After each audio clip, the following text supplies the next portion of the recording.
reverse thread. So when you, if you imagine when I tighten it, you're actually loosening it. Yeah. Yes, it's the opposite thread. Yeah. Okay, so you've got the onboard regulator. Yeah. This is actually affixed to the caravan. Yeah.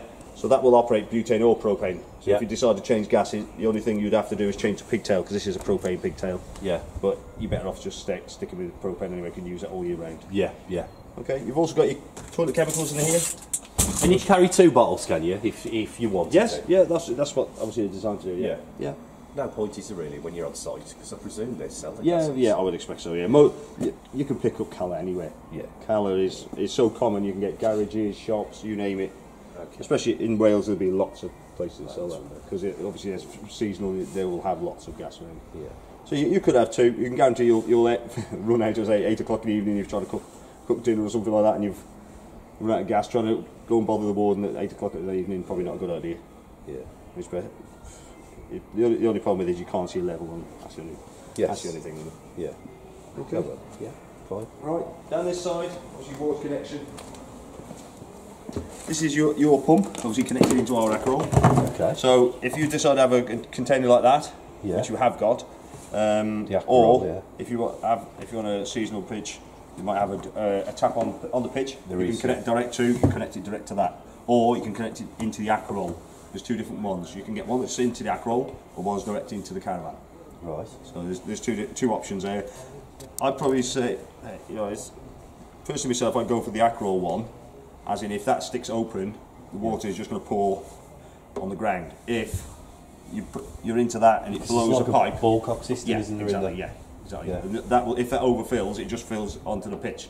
Whereas if you've got a direct feed, even though you should have a pressure reducer in it, there's still pressure coming in constantly. Got you. If it blows pipes, because the pipes are push fit, not screw fit, so they're push fit. If it blows a pipe out, you just fill your van full of water if you're not careful. So okay.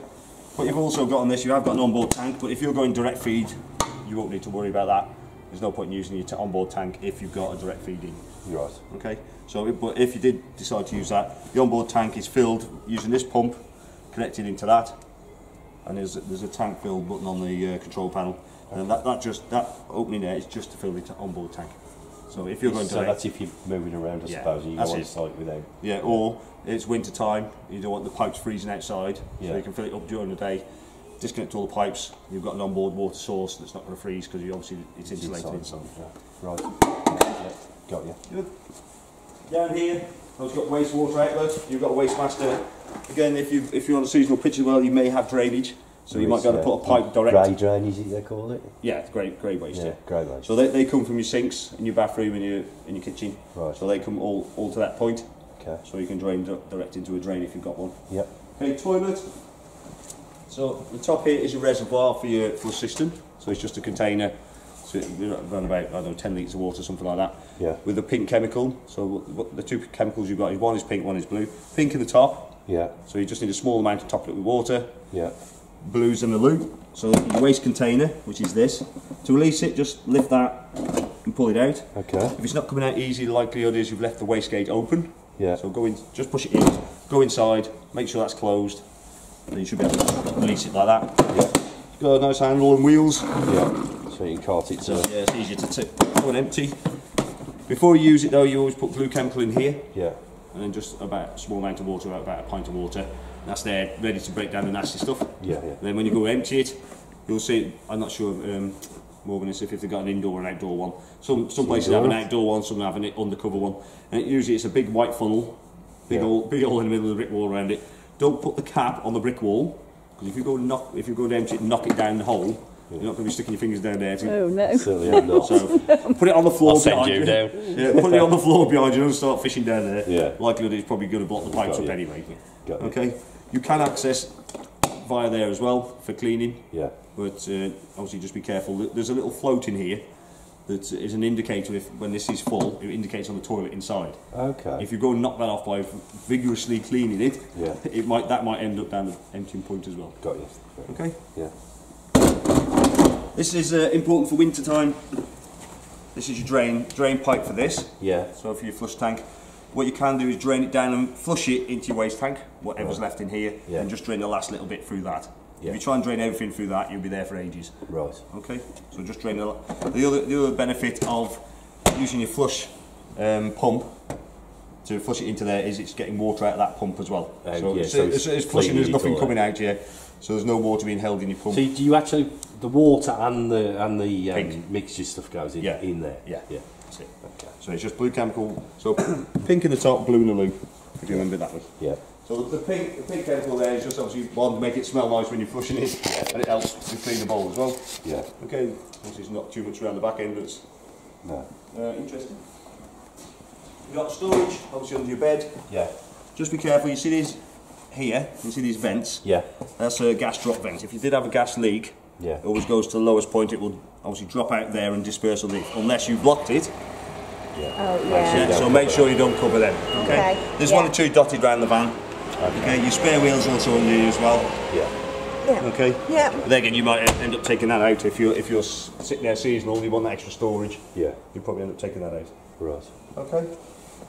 If you do decide to take the van off the pitch, just make sure you torque the wheels up before you move it offside. Yeah. Okay. It is very important. I will torque them before it leaves here, but if you do decide to take it off-site at any point, just make sure you doubly check your wheel nuts. Everything's tightened up. Yeah. Just tell you the torque setting here if you do have a torque spanner.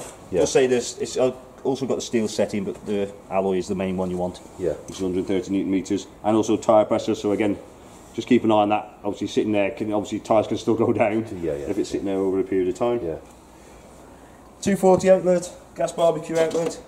You've got your battery fitted, so your caravan works off a 12-volt system.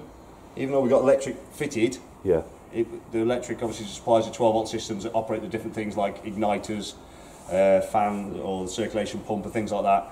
It does need the 12-volt systems to operate. Yeah. Okay, and you've also got, if you're on a seasonal pitch, an aerial point as well. So if you're in an area where it's got a really bad signal, the site may have its own booster signal aerial. There is, you can actually connect direct to your caravan as well. So you've got the electric plugged in there at the moment. Yeah.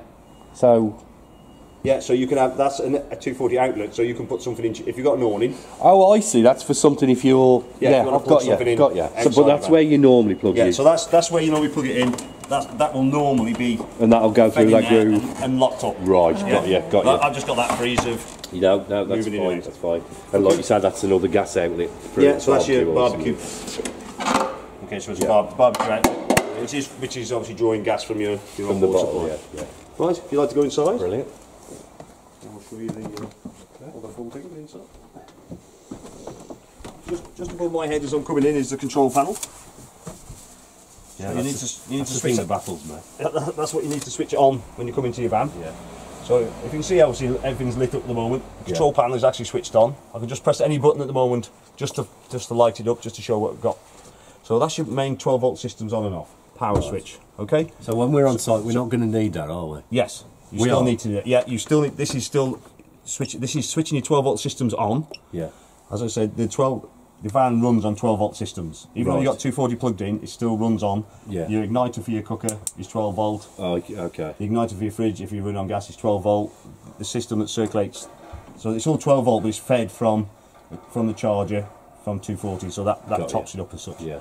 Okay, so when you come in, power on, so you leave that switched on while you're on site. Water pump switch, fill tank switch, which I'll explain a bit more in a minute. View levels, so if you want to check the leisure battery, so that's showing 14 volts, that's going for a charge at the moment, and that's your freshwater tank. So if you decide to use a freshwater tank, that shows you your levels there. Yeah. If you had a vehicle attached on site, you could actually run off 12 volts off that if you wanted to, but it's probably not the best idea because you'll end up flattening the battery on that. Yeah. Okay, but it's that option is there. What you've got there is a bollard, or simulating a bollard. It shows the electrics connected, and that is just to say you've got your leisure battery connected. Okay. Right. Yep. So first things first, when we come into the van, we need to get the water system up and running. So don't switch the water pump on straight away. One, because of that. We'll see where that can go. If you move that out of the way and you've left all the taps open, water will be going everywhere if you're uncontrolled. Same in your shower, in your bathroom, make sure all them taps are closed, that's closed. And you've got a drain down valve. Wait, not two drain valves. Right. You see the yellow lever? There's two there. Yeah. There's an info note here to tell you what they are. The one on the right is for the onboard tank, which is this black plastic container there. Yeah. The one on the left drains the rest of your water system and your boiler. Okay, so that's your main one. You may not, if you don't use your onboard tank, that can stay open. You don't need to use that, but it's the one on the left. Yeah. Okay, so that one, obviously, to get water in, it needs to be in that position, which is down. Yeah. Otherwise, it's to drain it, it's up like that. Yeah. Okay. What you've also got is the white lever just above it. You see that one? Yeah. That's pointing towards the Acro at the moment. Yeah. So that's using the water from that. If I turned it and point it downwards, Yeah. that would use the water from your onboard tank, obviously, as long as you've got water in there. Got you. Okay. But most of the time, especially if you're going to use direct feed, just put it so it's pointing towards the Acro. Yeah. So it only needs to be pointing down when it's using the onboard tank. Right. Okay. Okay. Yep. Happy with that? Yep. To get the water system up and running, obviously now we can switch the water pump on. So if you just want to press the button, water pump button. That one there. Yeah. So you press it once just to wake the panel up, and then press it again. You should see a green light inside the switch then. That's it. Yeah. When you first start up, the freshwater tank is beeping at you because it's empty. You just press view levels to shut it up. It happens every time you first start up. Okay. But obviously, it doesn't make any difference to obviously if you're not using the onboard tank. It only does it that one time. Right, to get your water system up and running, I always start on the cold side first. Open the tap. You hear the pump's starting now. It's a pressurised system. So what you want to do is get the water, a good flow coming out first on the cold side. You'll have a lot of spluttering normally. I've climbed it already. Get the air through. Yeah. Yeah, and then switch across to the hot side. That's to fill your hot water tank. Okay. So again, it'll be spluttering for a couple of minutes at least, because what it's trying to do is get 10 litres of air, because that's what the container is if it's empty. Yeah. 10 litres of air has got to come out of this tap here, so it'll be spluttering for a couple of minutes at least. Okay. Once you've got a solid stream like that, then you know your hot water tank's full. Yeah. Okay. So cold side first, then hot to fill your hot water tank. Do the same with each tap.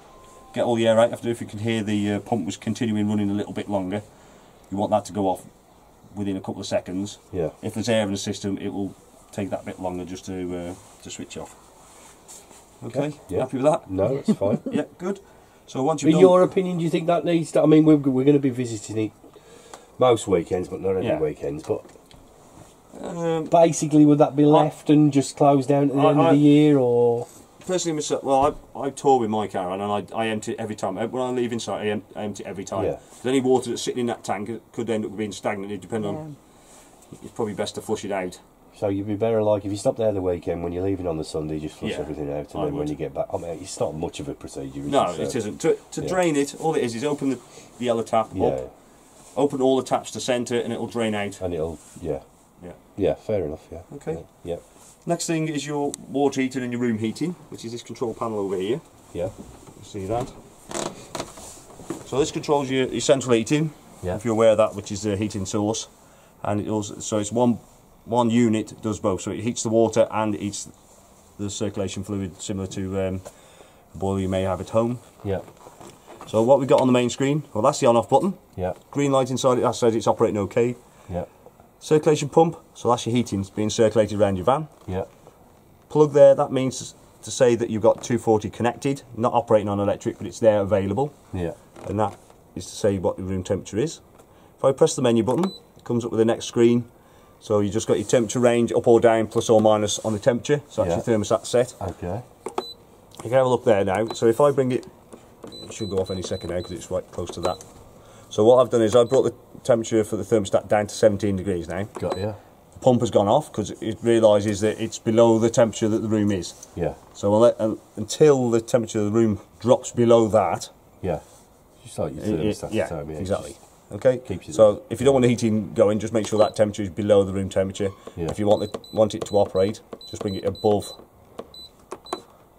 I might just need 2 or 3 degrees above it to make it operate. 4.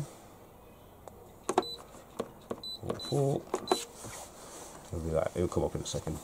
So it needs to be above at least 3 or 4 degrees. Obviously, it thinks it's quite warm enough at the moment for it. Yeah, it is quite warm. Oh, it's come on. That's it. It's come on Yeah. there. Yeah. Okay. Other options. Water heating. So as soon as you put an energy on of electric or gas, whichever one you're going to run on, water heating, the hot water tank will start warming up. Yeah. Okay. You can boost it. Yeah. So if you want to boost it for a period of 30 minutes, you want that extra hot water, you can boost it. Otherwise, normal running is that, so half a triangle coloured in. Halfway, yeah. Okay. Energy, so you've got options of up to 3 kilowatts of electric or off. So that's all energy off now. So I can operate at 1, 2, 3 kilowatts. or I can operate on gas alone, or a combination of both. Yeah. Okay, in the summer, 1 or 2 kilowatts, that's probably efficient enough to heat your hot water and give you a little bit of warmth in the room. In the winter, it will really struggle on that. If you imagine at home your kettle, possibly electric kettle at home is around about 2 or 3 kilowatts. Yeah. That boiler is trying to heat 10 litres of water and this room. Yeah. Your kettle at home is just trying to heat up what, 3 litres of water? Okay. Yeah. And it's not trying to heat the kitchen. All right, so just be aware of that. So gas and electric, what it will do is use both energies from cold, get up to temperature, the gas will shut off and it'll tick over on electric until obviously temperature drops, or you use all your hot water and then the gas will kick back in again. So it's not using the gas all the time, it's just enough to get it boost it up. Okay. Okay, happy with that? Yep, that sounds straightforward enough, yeah. Yeah, I understand that. because it's quite easy. Yeah. Well, I say it's easy for me because I do it every day. Well, yeah. No. But it's not a difficult system. I've seen worse. The previous system to this was a lot more complicated. But Yeah. This one's straightforward. Yeah. Okay, what I'll do, I'll just move you. Oh yeah, just over there. Right, down here, it says hopefully, there we are, consumer unit. So remember that little plug that was on the screen for the heating? Yeah. It's that one there, heating the hot water. If you have a look on that screen now, Yeah. on the right, on the silver one, the heating system, Yeah. that little plug should have disappeared. Has Yeah. it? Yeah? Yeah. On there. I was going to say hopefully. Yeah. Okay, if you switch it on, it should come back on. That's it up the side, yeah. Yeah, okay. Top right corner. Yeah, if you have a look on the consumer unit, it's got another one that says spare. If you look at that, it lights up the same. Yeah. Okay, that does nothing. But if you were trying to do that, and you think, oh, I can see an orange light on, thinking it's on, Yeah. and you're not getting any heating, just check that control panel there. If that little plug's not there, you have switched the wrong one on. Right. Okay, so it does tell you on the consumer unit here, heating hot water. Yeah. Okay, so just make sure that's the one you switch on. That's up on the screen. Yeah. Okay. Charger switch. So you've got a charger unit which charges your battery when you plug your 240 in. That's the switch there. Yeah. It's also got a indicator light for reverse polarity as well. If you went on the continent with it, Yeah. they wire things slightly different than what we do. You plug electrics in, you come in, have a look. If that's lit, then it is reverse. But like, you shouldn't see that in Wales, to be quite honest. 240 trips. Okay, so you got obviously your trips similar to domestic at home. Yeah. 12 volt fuses. So obviously all the systems, as I said, run 12 volts. Yeah. That's where your fuses are. Yeah. And what you've also got that is a system shutdown button. So that will shut down all your 12 volt systems. When you're in storage, you're not using it, or for a period of time, that will save your battery from draining down. Right. So you can do that when you're not using it if you want to. Through the winter, like. Yeah. Yeah. Okay. Yeah. Right. Oh God. My leg's been aching a bit this morning. We've been moving a lot of vans around recently. Yeah, he was saying, yeah. We had the power cables down over the weekend. It was, everything had to move, Yeah. which was fun. Right. So cooker, I say it's not too difficult. You got a igniter button there. Yeah.